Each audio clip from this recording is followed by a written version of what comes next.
If your family loves you, why do you still feel so alone? Chris sat in the passenger seat, arms crossed, eyes fixed on the endless road stretching ahead. The family car hummed along the highway, cutting through miles of unfamiliar landscapes. The tension inside was thick enough to suffocate him. His mother, Clara, gripped the steering wheel tightly, sneaking worried glances at him every few minutes. In the back seat, his grandfather sat silent, his expression hard as stone, staring out of the window as if he didn't even acknowledge Chris's existence. Chris didn't want to be here. He never did. This family trip had been forced upon him, a so-called bonding opportunity his mother insisted on. She had begged him, pleaded with him. Just come with us, Chris. Your grandfather might not understand yet, but maybe this trip will help. Give him a chance. But Chris knew better. People like his grandfather, Arthur, didn't change, not easily, not without a fight. For as long as he could remember, Arthur had been a man of strict beliefs, strong, unshakable, and completely unwilling to accept anything outside of his narrow view of the world. To him, Chris would always be Christine, the little girl who used to wear dresses and play with dolls. The reality that Chris was a transgender boy? Unacceptable. Sitting in that car felt like being trapped in a cage. Chris's chest tightened as memories of past arguments flashed through his mind. You'll grow out of this nonsense, Arthur had said at Christmas dinner last year, his voice filled with cold certainty. Chris had slammed his fork down, stormed off, but not before hearing his mother whisper, "Dad, please, just stop." But she never really stopped him. She never truly stood up for Chris. And now, here they were, locked in this car, heading toward a so-called vacation, as if time together could magically fix everything. Chris's grip on his hoodie tightened.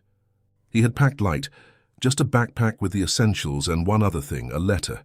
A letter he had written a few nights ago but never sent. A letter that, in his most desperate moments, felt like it could be his last words. Outside, the scenery blurred past. Mountains loomed in the distance, and a few scattered raindrops hit the windshield, signaling the arrival of a storm. It felt fitting. Then came the first blow. Arthur, who had remained silent until now, suddenly spoke. His voice, deep and unwavering, cut through the thick air like a knife. "So, when are you going to drop this ridiculous act?" Chris felt his jaw clench. His fingers dug into the fabric of his jeans. "Not this again," his mother muttered under her breath, her grip tightening on the steering wheel. But Arthur wasn't done. "You can cut your hair, dress like a boy, and demand people call you some new name. But that doesn't change who you really are. You're still my granddaughter. Nothing will ever change that." Chris felt like he had been punched in the stomach. The words weren't new, but they still hit like a blow to the chest. He turned to his mother, waiting, hoping, praying that this time she would say something. But Clara just sighed. Her silence was more painful than Arthur's words. Chris swallowed hard, his throat burning. "I'm not your granddaughter," he finally muttered. His voice was low, but there was steel in it. Arthur scoffed. "We'll see about that. Maybe after this trip, you'll start thinking straight again." Chris turned his head toward the window, blinking rapidly to push back the sting behind his eyes. He refused to let them see him break. He wouldn't give them that satisfaction. The rain started falling harder, tapping against the windshield like tiny fists. The storm outside was nothing compared to the one inside of him. This wasn't a vacation. This was a war zone, and Chris was already exhausted. Have you ever felt like an outsider in your own family? What did you do? If this story resonates with you, don't forget to like, share, and subscribe. Let's spread awareness and build a space where everyone feels seen and heard. Some wounds don't bleed, but they cut deeper than any blade. The tension followed Chris like a shadow as they pulled into the small roadside diner. The neon sign flickered slightly, casting a dull glow over the parking lot. The rain had slowed, leaving behind damp pavement and the sharp scent of wet asphalt. Chris climbed out of the car, stuffing his hands into the pockets of his hoodie. Shoulders hunched, He could already feel the stares of strangers as they entered the diner, just another group of travelers stopping for a meal. But to Chris, this wasn't just a dinner stop. It was another battlefield. They slid into a booth near the window. The vinyl seats were cracked, and the overhead lights buzzed faintly. A waitress, an older woman with tired eyes and a forced smile, placed a few laminated menus in front of them. "What can I get y'all tonight?" she asked, her voice polite but detached. "Coffee," Arthur said without looking up. "Black. And a burger." Chris barely glanced at the menu. His stomach was knotted too tightly to think about food. "Grilled cheese," his mother said, closing her menu. "Chris?" Chris hesitated. He wasn't hungry, but he knew if he refused to eat, it would turn into an argument. "Just fries?" he mumbled. The waitress nodded, scribbling on her notepad before heading toward the kitchen. For a brief moment, there was silence. Then, as if on cue, Arthur exhaled sharply and leaned back against the seat. "Look at this place. I remember when diners used to have some class," he grumbled. Chris could feel it coming, the shift in conversation, the inevitable jab. It was always like this. Arthur would make small talk, pretend to be civil, and then, just when things seemed calm, he'd strike, and then it came. "You know," Arthur said, folding his hands on the table, "when I was your age, I didn't have time for all this nonsense. Kids today have too much freedom, too many choices, and they think they can just wake up one day and decide to be someone else." Chris's hands tightened into fists beneath the table. "Dad, please," his mother said, voice low. Arthur ignored her. His gaze landed on Chris, sharp and unrelenting. "You'll grow out of this," he continued. "One day, you'll wake up and realize this was all just a phase." Chris's breath hitched. His heartbeat pounded in his ears. The diner suddenly felt too small, too suffocating. He swallowed hard, forcing himself to keep his voice steady.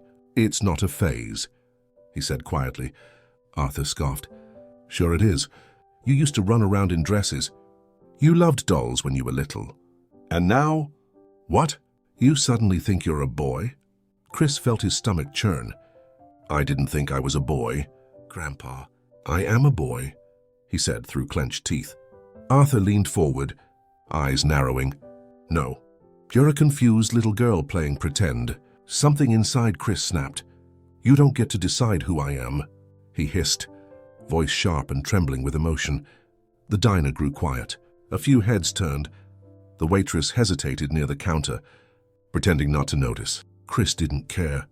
Arthur, however, remained completely calm, as if this was all just an amusing debate for him. "I'm not deciding anything. I'm just telling the truth," he said. "And the truth is, no matter how much you cut your hair, no matter what name you use, the world will always see you as what you really are. And do you know what's worse?" Chris didn't answer. He couldn't. Arthur exhaled, shaking his head. "No one will ever love someone who doesn't even know what they are." Chris felt his chest tighten, as if the air had been knocked from his lungs. His vision blurred. He dug his nails into his palms beneath the table, willing himself not to break, not here, not in front of him. His mother's voice cut through the silence. "Dad, stop." Arthur turned to her, expression unbothered. "You think the world is going to coddle him? I'm just preparing him for reality." "Reality?" Chris's voice cracked. His nails bit into his palms harder. "No, Grandpa, you're just making sure I know that my own family will never love me the way I am." Silence. For the first time, Arthur didn't have a response. Chris stood up abruptly, his chair scraping against the floor. His hands were shaking. His legs felt weak, but he forced himself to move. "I'm done with this conversation," he muttered, turning on his heel. His mother stood up. "Chris, wait," but he was already walking away, pushing through the diner doors and stepping into the cool night air. His lungs ached as he inhaled, but at least out here, he could breathe. Behind him, the conversation continued. "Dad, do you even realize what you're doing to him?" His mother's voice trembled. I'm teaching him. If he wants to live this way, he better be ready for what the world will throw at him. No, Dad, you're not preparing him for the world. You're becoming the thing he needs to be protected from. Chris heard it. And for a split second, something flickered in his chest. A small ember, not enough to be hope, but maybe, just maybe, a start. The cold air bit at his skin, but it was nothing compared to the numbness settling deep inside his heart. This wasn't home. It never had been, and maybe it never would be. It's one thing to be hurt by family. It's another to watch the world cheer them on. The cold night air wrapped around Chris like a suffocating blanket as he stepped out of the diner. He didn't know where he was going. He just needed to be away from them, from him. His hands trembled in his hoodie pockets as he paced near the parking lot, his breath visible in the chilly air. His heartbeat was still erratic, his grandfather's words ringing in his ears. No one will ever love someone who doesn't even know what they are. Chris squeezed his eyes shut. He refused to cry. Not here. Not now. The door to the diner swung open behind him, and his mother's voice called out, hesitant, "Chris, please, come back inside." He turned slightly, jaw clenched. "Why?" "So I can hear Grandpa tell me one more time how much of a disgrace I am." Her face fell, guilt flashing across her features. "It's late." "Honey, you don't have to talk to him. Just come sit down. Eat something." Chris let out a hollow laugh, shaking his head. "Oh, I see. Just pretend it didn't happen, like always?" She flinched, and for a moment, he thought maybe she would finally say something real, finally admit she had failed him. But before she could, the door behind her swung open again. Arthur stepped out, coat draped over his arm, his face a mask of irritation. "Are we really going to make a spectacle out of this?" he grumbled. Chris tensed. "Oh, I'm sorry. Grandpa, am I embarrassing you? Wouldn't want anyone to know your grandson is a confused little girl now, would we?" Arthur's jaw tightened. "That's not what I said," Chris scoffed. "You didn't have to. That's what you meant." The air was thick with tension, every unspoken word hovering between them like a loaded gun. And then came the moment that changed everything. The sound of a low whistle came from somewhere nearby. Chris turned, his stomach twisting as he spotted a man leaning against the diner's railing, a smug smirk on his face. He was middle-aged, wearing a trucker cap and a jacket that barely zipped over his belly. A few other customers stood near him, chuckling under their breath. "Ain't this some entertainment?" the man said, shaking his head. Chris felt a cold wave of nausea. This what them liberals been teaching kids these days? Surely, the man continued, his voice loud enough for everyone around to hear. "Boy one day, girl the next? Christ, this world's gone to hell." Chris's entire body went rigid. He felt the heat of every eye in the parking lot. He could hear the low murmurs of agreement, a few snickers, someone shaking their head in disapproval. Humiliation flooded his chest, burning hot. Arthur exhaled through his nose, stepping forward, but not toward the man. Instead, he turned back to Chris. "See what I mean?" he said, voice laced with something that almost sounded like triumph. "The world doesn't buy into your delusions." "Chris, it's not just me." Chris's stomach dropped. "You're really doing this?" he whispered. His voice trembled, and he hated that it did. "You're proving his point." Arthur shrugged. "I'm just saying what everyone else is thinking." The man in the trucker cap let out a bark of laughter, slapping his knee. "Damn right. Old man, you got a good head on your shoulders." Chris wanted to disappear. He wanted the earth to swallow him whole. He turned to his mother, desperate, begging her to say something. Anything. She looked at him, her mouth slightly open, her face pale. But she didn't speak. Not to the man. Not to Arthur. And worst of all, not to Chris. Chris felt his world tilt. He felt his throat tighten. His chest ached in a way that was almost unbearable. And then, before he could even process what was happening, his legs moved on their own. He turned away and ran, He didn't know where he was going. He didn't care. His feet pounded against the wet pavement, his breath coming in sharp gasps. He could still hear the laughter behind him, still hear his grandfather's cold voice, still see the way his mother did nothing. By the time he stopped, his lungs were burning. Chris found himself by the side of a dark road, the highway stretching into the endless night. There was nothing here. No cars, no buildings, just empty space. And he had nowhere to go. His hoodie was damp from the night air, his hands numb. He looked down at them, his fingers slightly curled, his nails digging into his palms. This was it. He had no home, no safe place, no one who truly fought for him. Chris had never felt more alone in his entire life. And then the sound of an approaching car. Headlights flooded the road, making him squint. A vehicle slowed down beside him, the engine humming softly. The window rolled down, and a voice called out, "Hey, kid, you all right?" Chris turned his head. A man in his early 40s sat in the driver's seat, his face partially shadowed by the dim glow of the dashboard. His voice was friendly, concerned. But something about it sent an uneasy chill down Chris's spine. "You lost or something?" the man continued. "It's dangerous to be out here alone." Chris took a step back, instinct screaming at him to run. The man must have noticed, because he let out a low chuckle. "Relax, kid. I ain't gonna hurt you. Just trying to help." Chris's heartbeat thundered in his ears. His pulse was in his throat. Something was wrong. Something was very wrong. And before he could make a move, the car door opened. Sometimes, the people who should protect you are the ones who push you into danger. Chris's heart slammed against his ribs as the car door creaked open. The man's boots hit the pavement with a dull thud, the sound muffled by the roaring in Chris's ears. "You look scared, kid," the man said, his voice almost amused. Chris took a step back. I'm fine," he forced out, throat dry. The man's head tilted, his eyes flickering over Chris's frame like he was calculating something. The road was empty, the diner now a distant memory, swallowed by darkness. Then a voice. "Chris." Chris's breath hitched. His mother's voice. A car skidded to a stop behind him, its headlights slicing through the darkness. The passenger door flew open, and before Chris could react, his mother was running toward him. "Get away from him!" she screamed. The man raised his hands, backing off with a chuckle. "Relax, lady. I was just checking on him."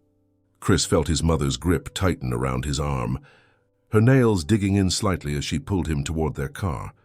Arthur was standing outside, arms crossed, face unreadable. "The hell do you think you were doing? Running off like that?" he barked. Chris ripped his arm from his mother's grasp, chest heaving. "Oh, I don't know. Grandpa, maybe trying to get away from the people who make me feel like absolute garbage." His mother flinched. Arthur's eyes darkened. "Watch your tone, boy." Chris laughed bitterly. "Oh, so now I'm boy to you. That's rich." Arthur's jaw ticked. "Don't twist my words." Chris stepped forward, voice shaking but firm. "Why not? You twist mine all the time. You twist my identity, my existence, everything I say and do, just so you can keep pretending I'm something I'm not." Arthur's face hardened. "You think this world is just going to hand you whatever identity you want. It's not that simple." "Christine," Chris's body went rigid. It wasn't just the name. It was the way he said it, like a knife, cutting through everything Chris had fought to build. Chris's mother stepped between them, finally speaking up. "Dad." "Stop," Arthur scoffed. "You want me to stop? Fine, but don't come crying to me when the world chews him up and spits him out. Because it will." Chris felt something inside him snap. "You're the one chewing me up. Grandpa, you're the one who's been trying to break me since the second I came out." Arthur shook his head, stepping back like Chris was some kind of mistake he regretted making. "You're not the same kid I raised. I don't even know who you are anymore." Chris's stomach twisted violently. "You never knew me. You never wanted to." A silence. His mother looked between them, tears threatening to spill. But she didn't move. Chris's voice lowered, raw and cutting. You talk about family, about protecting me. But do you know where I was just now? Alone, cornered by a man who could have... His throat closed up, but the words were enough. His mother's face crumpled in horror. Arthur's brows furrowed slightly, but his expression remained cold. See? Chris's voice cracked. You keep talking about the world being dangerous for me. But it's not the world I'm afraid of. It's you. A long, heavy silence settled over them. Then Chris turned. I'm done. Arthur's brow lifted. Done with what? Chris's gaze locked onto his mother's. Say silent plea. Done pretending this is my family. And with that, he walked away, toward the car, toward anywhere but here. His mother finally moved, reaching out for him. Chris, wait, but he didn't. He didn't know where they were going next, but he knew one thing for certain. He was done being part of a family that refused to see him. Sometimes, leaving is the only way to be heard. The car ride back to the motel was silent. Chris sat in the back seat, his arms wrapped tightly around himself, eyes locked on the rain-streaked window. His mother drove, gripping the steering wheel so hard her knuckles turned white. Arthur sat in the passenger seat, his jaw clenched, staring ahead as if nothing had happened, as if he hadn't just shattered Chris into pieces. The motel came into view, a dingy, two-story building with flickering neon lights. His mother pulled into the lot, putting the car in park, but no one moved. Chris finally exhaled, gripping the door handle. Chris, his mother started, her voice soft. He didn't answer, didn't look at her. He just stepped out into the cold night air. Inside the motel room, the air was stale, heavy with unspoken words. Chris tossed his backpack onto the bed, his fingers trembling as he unzipped it. He could feel his mother watching him, like she wanted to say something but didn't know how. Arthur, on the other hand, had no such hesitation. I don't know why you're sulking, he muttered, taking off his jacket. If you're going to act like a victim every time someone tells you the truth, you're in for a rough life. Kid, Chris stilled. His fingers curled into fists as he stared down at his bag, his breathing shallow. Dad, stop, his mother warned. No, Clara, I won't stop. Arthur's voice was calm, like he was lecturing a child. I'm not going to lie to him just to make him feel better. If he's going to insist on being this way, he better get used to people not accepting it. Chris swallowed, something burning at the back of his throat. He turned, his voice barely above a whisper. You keep saying I need to be ready for how cruel the world is. Arthur crossed his arms. Because it is. Chris met his eyes, steady, unflinching. Then why do you have to make it worse? Arthur didn't answer. And that was it. The final crack in a foundation that had already been crumbling for years. Chris turned back to his bag, his hands moving faster now, shoving in the few belongings he had. His heart thundered in his chest, but his decision had already been made. He couldn't stay. Not anymore. The motel room was small, the door only a few feet away. Chris glanced over his shoulder. His mother was still watching him, her eyes flickering with concern, uncertainty. Maybe, in another life, she would have stopped him. Maybe she would have grabbed his hand and said, Chris, I see you. I choose you over him. But she didn't move. She just stood there, frozen, torn between two versions of love, the love for her child and the love for the father who raised her. Chris couldn't afford to wait for her to choose. His fingers curled around the motel key. His body moved before his mind caught up. He slipped out the door. The second it closed behind him, the world felt too big. The streetlights buzzed above. The parking lot was empty except for a few scattered cars. The rain had stopped, but the pavement still glistened under the neon glow of the motel sign. Chris took a deep breath, and then he ran. Chris didn't know where he was going. He just ran until his legs ached, until the burning in his chest wasn't from pain, but from relief. No more Arthur. No more suffocating motel rooms. No more pretending to be okay. he found himself at a bus station, the kind that looked like it had seen better days. The metal benches were cold against his skin as he sat down, adjusting the straps of his backpack. The digital display above the ticket counter flickered, "Next bus in 45 minutes." Chris's fingers hovered over the screen of his phone. He could text his mother. He could tell her he was okay, that he just needed space. But what was the point? She hadn't stopped him. She had let him walk away. Maybe this was what she wanted. 2. Chris locked his phone and shoved it deep into his hoodie pocket. He leaned back, eyes flickering toward the empty street, waiting for the bus to arrive. He had no plan, no destination, but anywhere was better than where he came from. Sometimes, the real danger isn't just the people you know, it's the ones you don't. Chris sat on the cold metal bench of the bus station, pulling his hoodie tighter around himself. The city was eerily quiet at this hour, except for the occasional distant honk of a passing car or the flickering buzz of the streetlights overhead. His backpack was clutched to his chest like a lifeline. He had made it this far. He had left. But now what? His stomach growled, but he ignored it. His mind was racing too fast to care about hunger. The sign above the ticket counter glowed dimly. Next bus, 38 minutes. 38 minutes to figure out where he was going. 38 minutes to decide if he had just made the biggest mistake of his life. A voice cut through the quiet. "You waiting for the bus too, kid?" Chris stiffened. A man stood a few feet away, lighting a cigarette. He looked rough, probably in his 40s, wearing an old leather jacket that had seen better days. His eyes were sharp, scanning Chris in a way that made his skin crawl. Chris hesitated before answering. "Yeah?"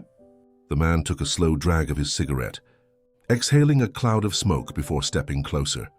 "Where you headed?" Chris shrugged, trying to keep his voice casual. "Not sure yet." The man smirked. "That's so. Must be real nice. Just picking up and going wherever you want." Chris didn't respond. His gut screamed at him to look away, to end the conversation. "You running from something, kid?" Chris's heart skipped a beat. The man's smirk widened, as if he had found a crack in Chris's armor. "Relax," he said, raising his hands. "I ain't gonna pry. Just saying, kids like you, out here alone in the middle of the night, that's dangerous." Chris's fingers dug into the fabric of his hoodie. "I'm fine," he said, voice firm. The man laughed, a slow, dry chuckle. "Yeah, sure you are." Chris shifted on the bench, subtly inching away. His pulse quickened when he noticed the man stepping closer. "Look, I know a place," the man continued. "Cheap motel a few blocks down. No questions asked. Safer than sitting out here. I could..." A loud honk cut through the night. Chris turned toward the road. A car pulled up fast, its headlights blinding as it screeched to a stop. Chris froze.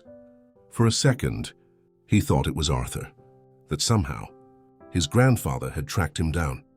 But it wasn't. The driver's side door flung open, and his mother stumbled out, her face pale, her breathing ragged. "Chris!" Chris felt like the ground had just been pulled out from under him. His mother's eyes darted between him and the man, and something shifted in her expression. Panic. She ran toward him, voice frantic. "Get away from him!" The man raised an eyebrow, smirking. "Whoa, easy, lady. Just having a conversation." Chris barely had time to process before his mother grabbed his arm, pulling him behind her like a protective barrier. "Chris, are you okay? Did he..." Her voice broke, her breath shuddering. Chris's mouth opened, but no sound came out. His mother turned back to the man, fury in her eyes. "Stay away from my son." "Son!" Chris stared at her, his brain short-circuiting. The man held up his hands in mock surrender, backing away with a lazy grin. "Hey, your kid's the one who wanted to play the runaway game. Don't blame me for looking out." And then he was gone, disappearing into the night like a bad dream. Chris couldn't breathe. He didn't even realize he was shaking until his mother wrapped her arms around him, her grip so tight it almost hurt. "I thought I lost you," she whispered, her voice cracking. "Oh God, Chris. I thought..." Chris went stiff, because for the first time in his entire life, she was crying for him. Back in the car, Chris sat in stunned silence. His mother's hands were still shaking on the wheel, her knuckles white. "How did you find me?" he finally asked. She let out a breathless laugh, shaky and raw. "Your phone. I tracked your location. When I saw you weren't at the motel anymore, I panicked." Chris swallowed hard. "So you do care?" His mother flinched, her eyes snapping toward him. "Chris, of course I care." Her voice broke. "I know I haven't shown it enough. I know I should have done more, but I swear to you, She stopped, her hands clenched into fists in her lap. "When I saw you standing there, with that man," she shook her head. "I thought I was about to lose you for good." Chris felt his throat tighten. "You almost did," he admitted. His mother exhaled sharply, her eyes glassy. "I'm sorry," she whispered, "for everything. For not standing up for you, for letting Dad talk to you like that. Chris cut her off. "Why did it take this?" His mother froze. "Why did it take me disappearing for you to finally say something?" Tears slipped down her face, but she didn't look away. "Because I was a coward," she admitted. "Because I was scared. But tonight, I realized something." Chris waited. His mother turned toward him, her face raw with emotion. "I'd rather lose my father than lose my son." Chris felt the words hit him like a tidal wave. He hadn't even realized he was crying, too. As they pulled back into the motel parking lot, Chris felt different. For the first time, he wasn't alone. His mother had chosen him. Finally. And Arthur? Arthur was waiting at the motel door, arms crossed, his face unreadable. Chris's mother didn't hesitate. She stepped out of the car, looked her father in the eye, and said, "Dad, if you can't accept Chris, then you don't accept me either." Arthur's expression shifted for the first time. He looked afraid. Chris exhaled. Maybe, just maybe, this wasn't over yet. Maybe, for the first time, he had a chance. Some walls don't break with words. They break with loss. Arthur stood at the motel doorway, his arms crossed, his expression unreadable. His gaze flickered between Chris and Clara, his own daughter, the woman who had just told him that if he couldn't accept her son, he would lose them both.